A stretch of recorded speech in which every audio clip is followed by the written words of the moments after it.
Olá a todos! Estamos de volta com o podcast A IPC Explica, com a segunda parte da nossa discussão sobre monilíase, sobre todas as ações que o governo federal tem adotado para combater e para manter essa doença longe das áreas produtivas de cacau. Então, sejam bem-vindos de volta e vamos dar continuidade à nossa conversa sobre monilíase.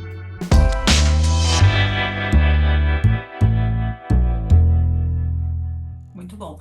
E aí, pensando um pouco no produtor, né? Eu acho que o produtor rural, o produtor de cacau tem estado cada vez mais envolvido com essa temática da monilíase, tem escutado mais. Eu acho que todos, né? Nós da IPC já gravamos vários vídeos sobre monilíase, temos participado de ações coletivas com o governo federal, com os governos estaduais de distribuição de informação. Mas eu acho que a gente tem dois pontos aqui. O primeiro é como o produtor tem que, no dia a dia, lidar com a sua propriedade, assim, quais os cuidados ele precisa ter, né, em relação à propriedade dele, para evitar a entrada da monilíase, mas, principalmente, o que ele deve fazer no caso dele desconfiar de um foco. Né? Eu acho que a gente ter essa orientação, quem ele procurar, quando ele procurar, o que ele tem que estar observando, né? Se eu ver um pozinho, eu já chamo alguém, né? Como é que a gente pode passar isso para os produtores? Certo. É, o produtor, ele tendo qualquer tipo de desconfiança, ele pode procurar ou o Ministério da Agricultura ou o órgão estadual de defesa agropecuária em cada estado, né? A monilise é uma doença, é uma praga que só atraca fruto, né? Então, se ela for se manifestar, ela vai se manifestar no fruto. Ela não vai se manifestar na folha, nem em galhos, nem no tronco. Ela vai se manifestar no fruto. E qualquer fruto diferente que tenha algumas características de um pó esbranquiçado por cima dele, um pó que se solta facilmente do fruto, mesmo que não seja, não precisa se preocupar. Procure o órgão estadual de defesa, ou se tiver, for próximo de alguma unidade do Ministério da Agricultura, chamar a Defesa Agropecuária, seja ela federal ou estadual, que nós vamos até lá, vai coletar, vai levar para laboratório, vai saber se realmente é. Então, esse é o primeiro ponto que a gente tem que ter. E o segundo é que todo produtor ele tem que ter em mente que a monilíase, e como as demais doenças, o manejo dela é um manejo de qualidade, é o manejo adequado para a doença, para a cultura. Então, quando você faz uma poda adequada, toma os cuidados, evita a entrada de pessoas na sua propriedade. Isso eu não estou falando para monilha, eu estou falando para qualquer tipo de praga, principalmente as doenças. Você evitar as pessoas entrarem, saindo, se entrarem, olha, tomar cuidado de onde que está vindo essas pessoas, estão vindo de outros países, estão vindo de outras regiões, e mesmo se for das regiões ali próximas, sempre ter esse cuidado de evitar o trânsito de pessoas e manejar de maneira, aí eu deixo os detalhes para os órgãos de extensão rural, para os órgãos de pesquisa, mas o manejo da propriedade, o manejo da cultura, o manejo adequado da cultura, automaticamente é o manejo adequado também para monilise. O mesmo eu posso falar também com o manejo de amêndoas. A partir do momento que você faz uma fermentação bem feita, você melhora a qualidade da sua amêndoa, melhora, né? Você pode conseguir um melhor preço, você também está evitando a disseminação de qualquer tipo de doença, inclusive da monilise, né? Então, as boas práticas, de maneira geral, ela serve não só para monilha, aqui eu estou falando para um conjunto de pragas que o produtor, se ele tiver esse conjunto de boas práticas, ele já está fazendo a parte dele, né? E qualquer suspeita procurar os órgãos de defesa vegetal.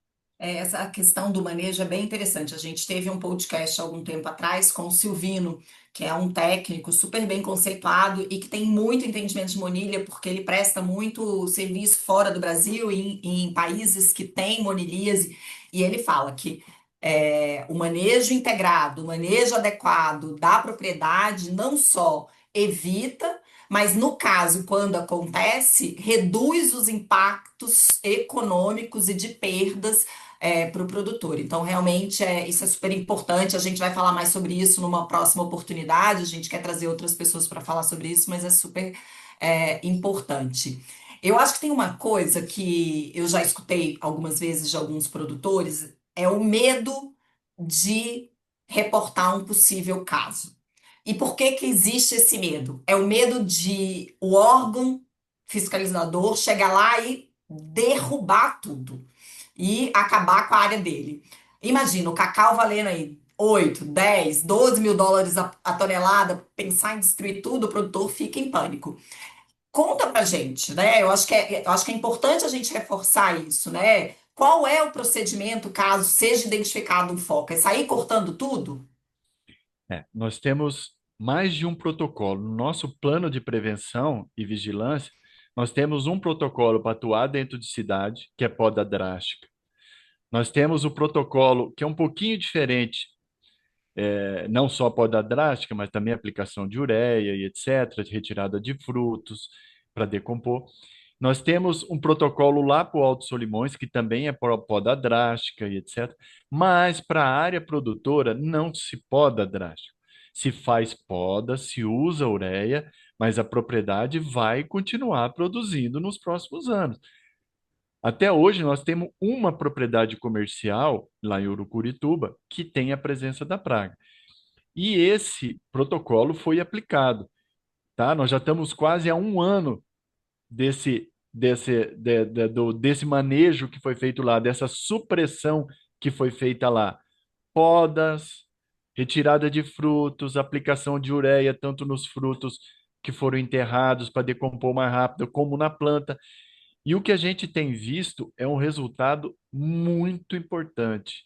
O produtor, inclusive, eles não acreditam, mas isso faz com que a planta, né, porque ela vai ter um pouco mais de sol, a entrada de sol.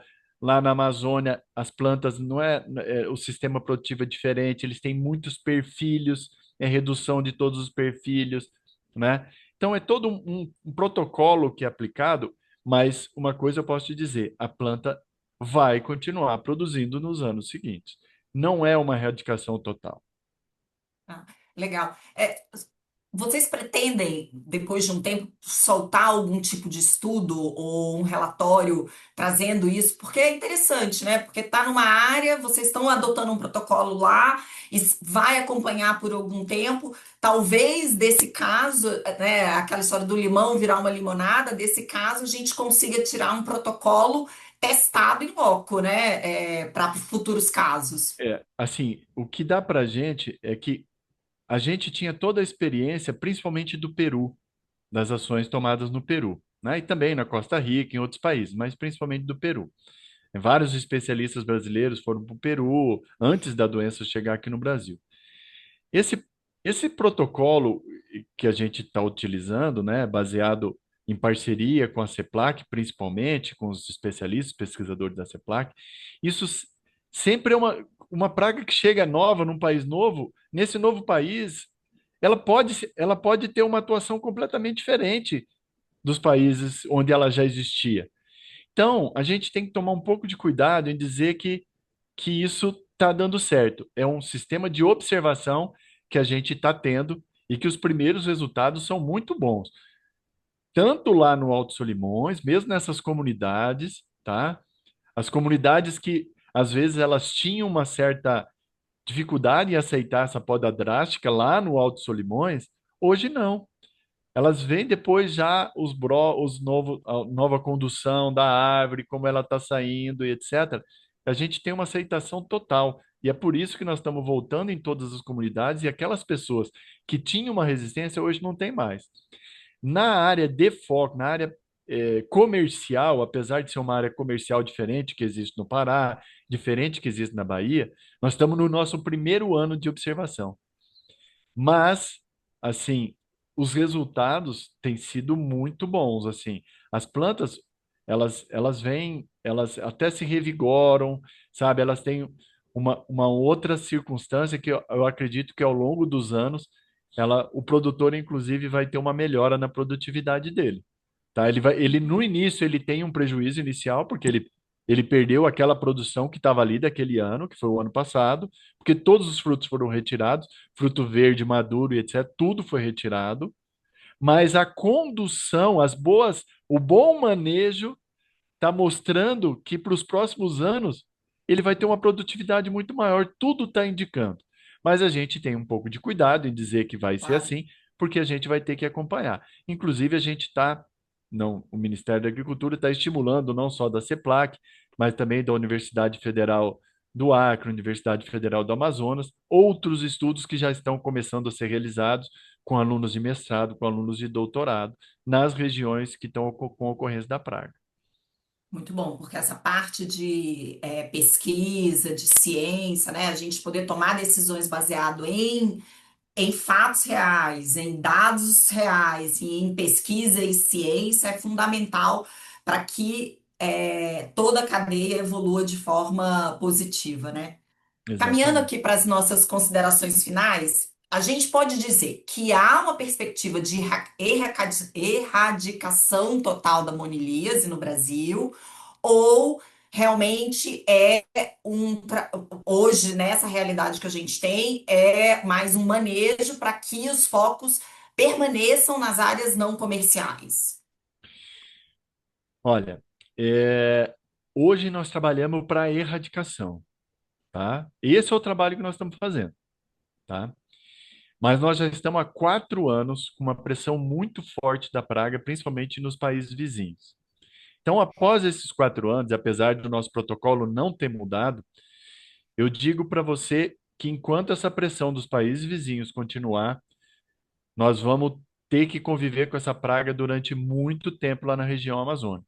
E nós trabalhamos todo dia para diminuir o inóculo e, com isso, diminuir a chance de algum, por questões naturais ou pela ação do homem, que esse fruto chegue essa praga chegue às áreas produtoras. Então, nós estamos trabalhando ainda com erradicação, mas sabendo da dificuldade, porque ao longo desses 4 anos, todo o trabalho que tem sido feito, mas a gente não conseguiu eliminar todos os focos, principalmente em função, ali no Alto Solimões, em função da pressão da praga vindo dos países vizinhos. Essa pode ser uma notícia ruim, mas olha, quando a gente fala de fungo, que nós já estamos há 4 anos segurando lá, e se a gente, assim, aqui a gente trabalha todo dia pensando nisso, e para que isso fique localizado lá ad eternum, se for possível, né? É, Mas tem que ter a consciência, o produtor, toda a sociedade tem que ter a consciência que nós estamos tratando com um patógeno muito fácil de se dispersar, independente das ações que são feitas, e que todo mundo tem que ficar muito atento. E além dessa atenção, a atenção do governo federal, a atenção dos produtores, nós temos que pegar qualquer tipo de foco o mais cedo possível. Essa é a grande chave e Urucurituba é a prova disso. Chegamos cedo, conseguimos manter. Eu acredito que se continuar esse ritmo, ali sim, em Urucurituba, a gente possa erradicar, né? Definitivamente, legal. mas isso não é algo que se consegue de um ano para o outro.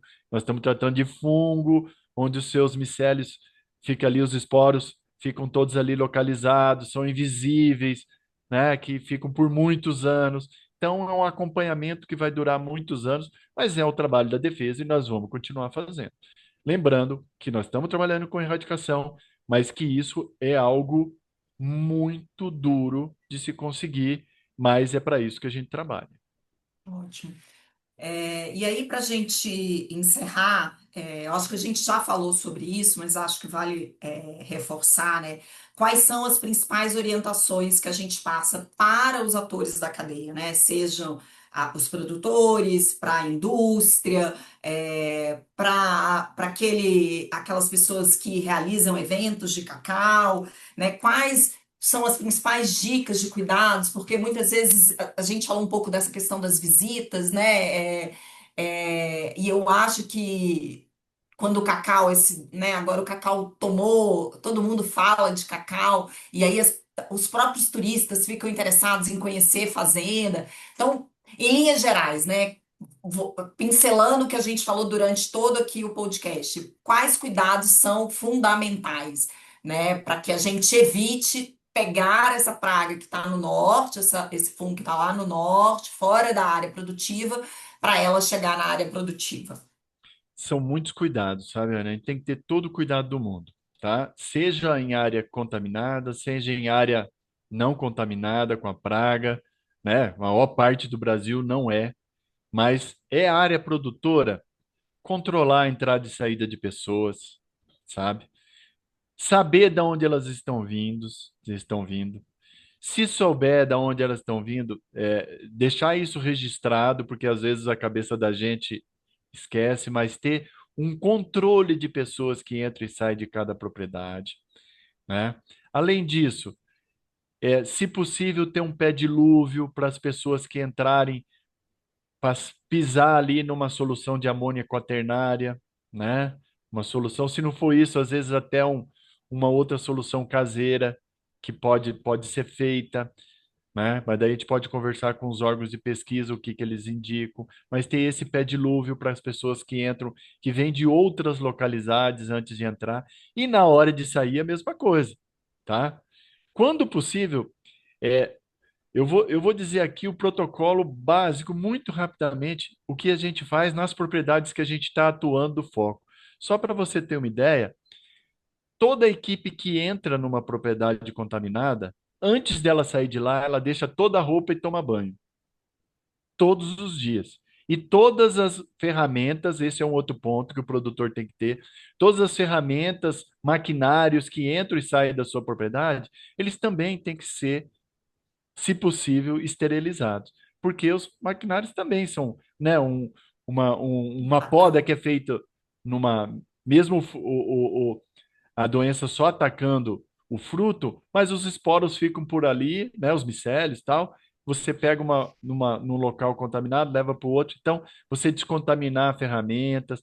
Então, é todo um protocolo que eu até recomendo que a gente talvez tivesse até um podcast sobre isso, sabe? Chamar um especialista para até falar de todos esses, de protocolos simples, mas importantes que principalmente os produtores têm que ter no cuidado da sua propriedade. Não, ótimo, com certeza. Vamos preparar o material, tanto dos protocolos. Eu tenho discutido bastante com o pessoal da CEPLAC, né? Que eu acho que a gente tem que ter protocolos para os eventos que são realizados, Exatamente. protocolo para essas propriedades que tem o agroturismo, né? Que o foco muitas vezes nem é a produção comercial de cacau, mas receber turista. Eu acho que tem que ter protocolo nos aeroportos, principalmente das três principais cidades, Ilhéus, Belém, Altamira, que chegam pessoas de avião. A gente tem que pensar em protocolos, né, para as pessoas que transitam com as amêndoas, né, os cuidados com as sacarias e todos esses protocolos, porque eu acho que cada um de nós realmente é responsável por esse momento e por todo esse cuidado. Eu queria dizer para você, Hilma, que é um prazer enorme ter você aqui. Eu fico muito tranquila vendo o trabalho do Ministério da Agricultura. Eu tenho acompanhado o trabalho de vocês, o trabalho das agências estaduais também. A gente tem dialogado bastante com a agência do Pará e da Bahia, principalmente, com a CEPLAC, o quão diligente vocês têm sido nesse processo. É realmente muito importante, muito bom saber que o Ministério da Agricultura tem envidado todos os esforços, né? E fico ainda mais satisfeita em saber que há um coletivo, sim, né, de produtores da indústria também preocupado e trabalhando em parceria, né, para que a gente possa manter a doença o mais longe possível das áreas produtivas. E com isso eu peço aos produtores, aqueles que tenham dúvidas, que encaminhem para a gente, que entrem em contato com os órgãos de defesa dos seus estados, com o Ministério da Agricultura, a IPC via o Educacau também está à disposição. Se a gente não souber responder as perguntas, a gente vai atrás de quem sabe. Então, por favor, nos encaminhe suas dúvidas, porque eu acho que quanto mais a gente levar esclarecimento e quanto mais a gente levar conhecimento e empoderar o produtor para que ele seja o condutor da defesa fitossanitária em sua propriedade, menor será o risco dessa doença se propagar para as áreas produtivas. Então, mais uma vez, muito obrigada, Hilma. Agradeço aos nossos ouvintes até agora. E espero ter outras oportunidades e, quem sabe, trazer a boa notícia de que essa praga já nem mais existe no Brasil algum dia. Eu Então, que agra... esse. ah, eu que agradeço a presença e a oportunidade de estar falando. É muito importante toda a gente fazer chegar o conhecimento de tudo que está sendo feito no Brasil a respeito da praga, dizendo que outras ações complementares estão sendo tomadas, como, por exemplo, a alteração da legislação para, inclusive, intensificar a fiscalização do trânsito de amêndoas, né, e outras ações que estão sendo tomadas. Então, é muito importante a sociedade tomar conhecimento disso. Eu agradeço a oportunidade de estar aqui, ter a possibilidade de repassar a visão do governo federal, as ações do governo federal, para que os produtores saibam e consigam perceber que o trabalho é gigantesco, o desafio é gigantesco, os desafios são gigantes. Só trabalhando naquelas regiões para se entender como é que é o desafio. Mas é um desafio que a gente faz com maior naturalidade e com maior satisfação, porque eu sei que é por bem da sociedade e conta com a ação de cada produtor para também fazer a sua parte, né? E assim juntos eu tenho certeza que ao longo dos próximos anos a gente vai conseguir vencer esse desafio. Quem sabe num futuro próximo a gente começa a ter variedades resistentes, né, que estão sendo estudados já em outros países. A gente tem que fazer o maior esforço possível para dar tempo para a ciência buscar soluções também. Isso é um papel importante da defesa e é para isso que a gente trabalha todo dia. Ótimo. Bom, esse foi o AIPC Explica de hoje. Lembrando que esse e outros conteúdos estão disponíveis nas nossas redes sociais. Eu aproveito para convidar a todos para serem membros da comunidade do Educacau no WhatsApp, para terem acesso a informações de qualidade sobre a nossa cacauicultura. Muito obrigada por ter nos acompanhado e até a próxima.